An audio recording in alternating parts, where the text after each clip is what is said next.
Just 4 days after being fired as Prime Minister, Ousmane Sonko is back and possibly more powerful than ever. In a political twist that shocked Africa and the international community, the former Prime Minister of Senegal has now been elected Speaker of the National Assembly, and many are asking one question. Did President Bassirou Diomaye Faye accidentally make Sonko even stronger? Because what looked like political humiliation may have just turned into political dominance. Stay until the end because this story is rads and becoming one of the biggest political dramas in Africa right now. And if you enjoy African politics, global affairs, and powerful geopolitical stories, subscribe now, like the video, and turn on notifications so you never miss an update. On May 22nd, Senegal's President Bassirou Diomaye Faye officially dismissed Ousmane Sonko as Prime Minister and dissolved the government after months of growing tension between the two longtime allies. For many observers, this marked the dramatic collapse of one of Africa's strongest political partnerships. Remember, Sonko was the man who helped bring Faye to power. When Sonko himself was barred from running in the 2024 presidential election, he backed Bassirou Diomaye Faye, who later won and became Senegal's president. Together, they symbolized a new political revolution in Senegal, young, anti-establishment, pan-African, and openly critical of Western influence. But behind the scenes, cracks were already forming.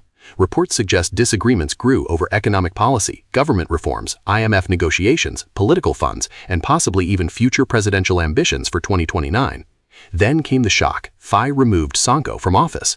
But what happened next stunned everyone.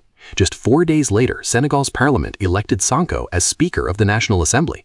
Instead of disappearing politically, Sonko landed in another extremely powerful position, and not just any position. As Speaker of Parliament, he now has the ability to influence legislation, challenge government decisions, and shape the national political conversation from inside the legislature itself.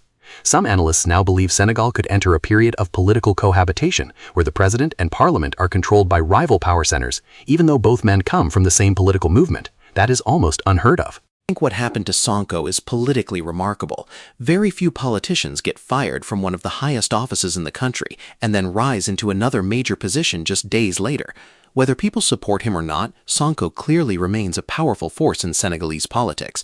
But this situation also shows something important. Political alliances built during opposition movements can become very difficult to manage once power is achieved. Faye and Sonko once looked inseparable. Now they may become rivals competing for influence inside the same system. And honestly, the next few months in Senegal could completely redefine the country's political future. So what do you think? Did Ousmane Sonko turn humiliation into dominance? Or is Senegal entering a dangerous political crisis? Comment below and join the discussion. If you enjoyed this video, subscribe for more African political analysis, global affairs, and major stories shaping the continent. Like the video, share it with a friend, and I'll see you in the next one.